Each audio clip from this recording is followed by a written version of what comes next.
Bismillahirrahmanirrahim. Assalamualaikum warahmatullahi wabarakatuh. Alhamdulillahirabbil alamin wassalatu wassalamu ala nabiyyina Muhammad wa ala alihi wa sahbihi ajmain. Kaum muslimin dan mukminin yang mudah-mudahan dirahmati Allah Subhanahu wa taala, para jamaah dan khususnya kepada anak-anakku, siswa-siswa yang mudah-mudahan kita selalu dibimbing oleh Allah untuk menjadi hambahnya yang terbaik di dunia sampai di akhirat nanti. Sahabat mulia Anas bin Malik pernah bercerita bahwa pada satu hari dia bersama sahabat yang lainnya sedang berada di majelis Rasulullah. Kemungkinan ini berada di masjid. Tiba-tiba Rasulullah berkata kepada sahabatnya yang ada di kiri kanannya, kata Rasulullah, "Yatlu'u 'alaikumul an rajulun min ahlil jannah." Sebentar lagi akan datang ke tempat kamu ini seorang laki-laki yang dia itu adalah penghuni surga atau calon penghuni surga.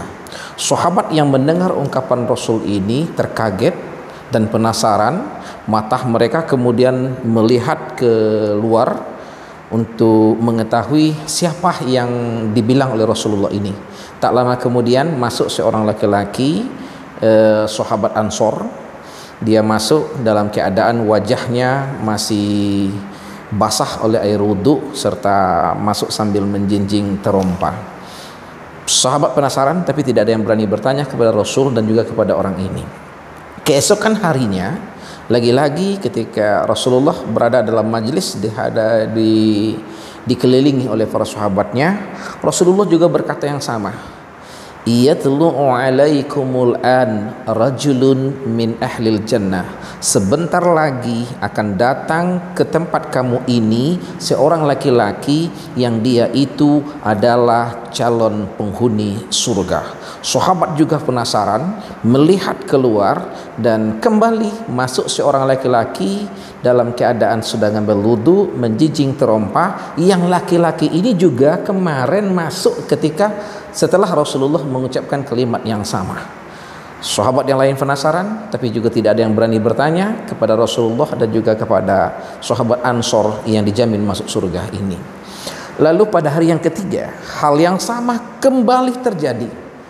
Lagi-lagi Rasulullah berkata, "Yatlu'u 'alaikumul an rajulun min ahlil jannah." Sahabatku, sebentar lagi akan masuk ke tempat kamu ini seorang laki-laki yang dia itu adalah penghuni surga.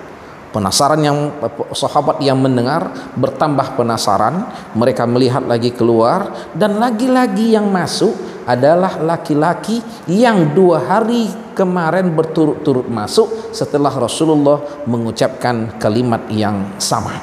Sahabat bertambah penasaran dan salah seorang yang paling penasaran itu adalah sahabat mulia yang bernama Abdullah bin Amr.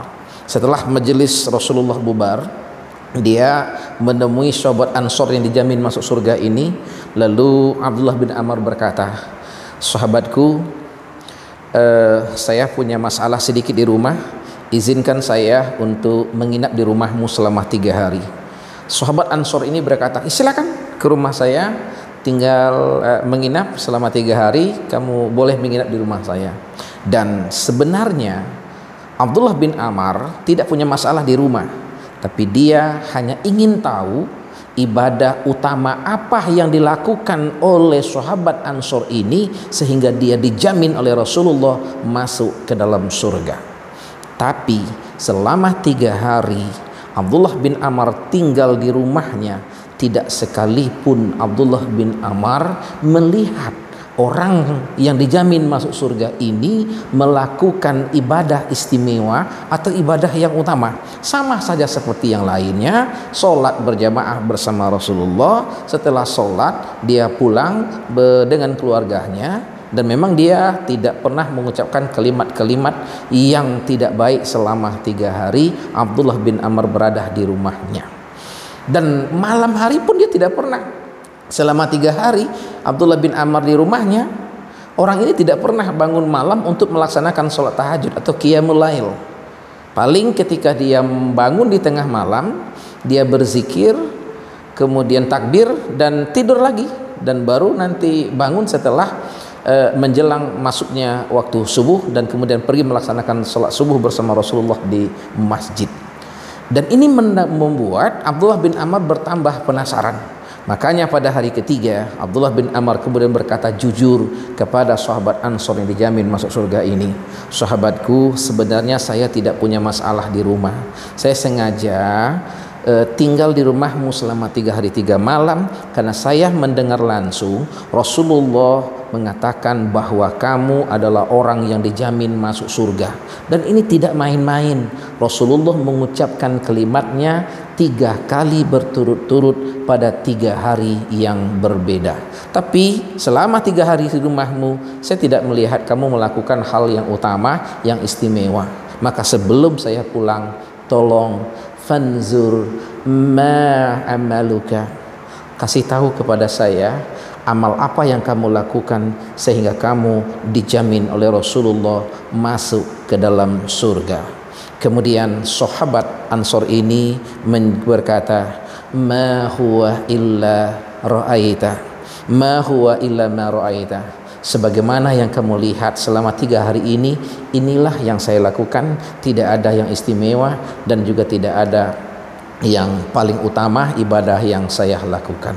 Jelas saja Abdullah bin Amr merasa kecewa karena 3 hari dia ingin mencari jawabannya, tapi dia tidak menemukan ibadah apa yang utama dilakukan oleh sahabat ini.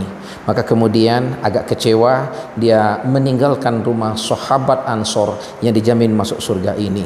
Tapi sebelum dia melangkah lebih jauh, tiba-tiba sahabat Ansor ini berkata kepada Abdullah bin Amr, kemudian saya ini, katanya, ma ajidu fi nafsi ghillan li ahadin minal muslimin, saya tidak pernah merasa dendam sedikit pun kepada orang-orang yang beragama Islam.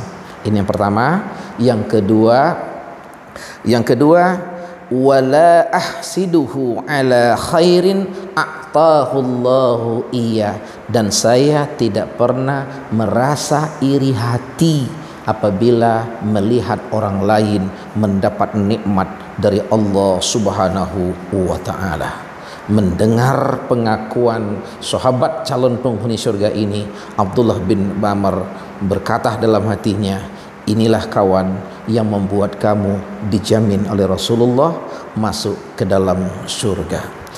Para jamaah muslimin dan mukminin yang berbahagia, anak-anakku sekalian, Anas bin Malik, sahabat mulia ini, mengakhiri riwayatnya sampai di sini.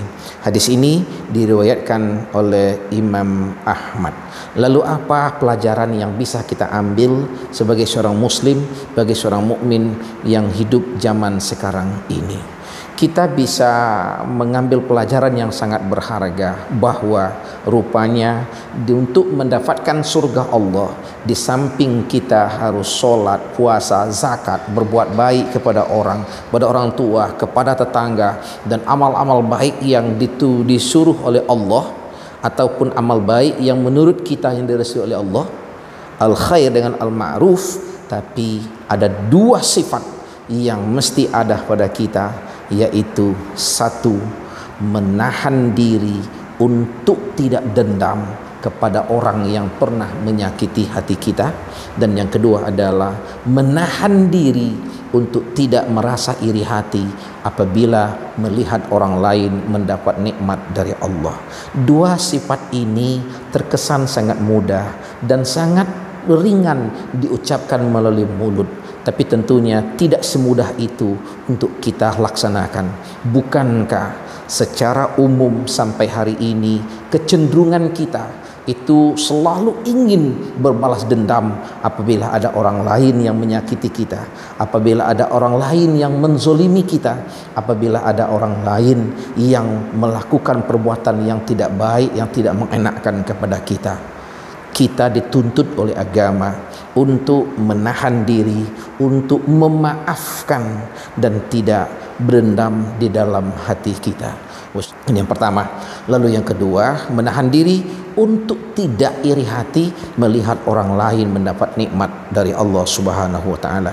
Bukankah ini juga sifat yang tidak mudah kita hilangkan dalam hati?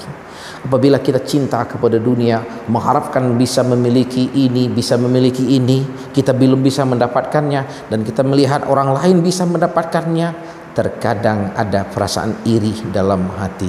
Sifat ini tidak bagus, apalagi apabila iri itu berkelanjutan kepada tingkat berikutnya, ingin memiliki kenikmatan yang didapatkan oleh orang lain itu, plus kadang-kadang yang lebih berbahaya, ingin melenyapkan kenikmatan yang dihadapkan oleh orang tersebut. Ini merupakan sifat yang tidak bagus. Kita perlu merenungkan dan bertanya kepada hati kita, apakah kita sudah sanggup untuk memiliki sifat yang mulia ini, atau kita memang masih perlu belajar ke depannya menata hati kita untuk tidak dendam dan juga tidak iri hati apabila melihat orang lain mendapat nikmat dari Allah Subhanahu wa taala. Kalaupun sampai hari ini kedua sifat ini belum secara sempurna bisa kita laksanakan, mudah-mudahan Allah maka membimbing kita sehingga di akhir hayat kita nanti surga tetap terbuka untuk kita. Mudah-mudahan ada hikmahnya. Wassalamualaikum warahmatullahi wabarakatuh.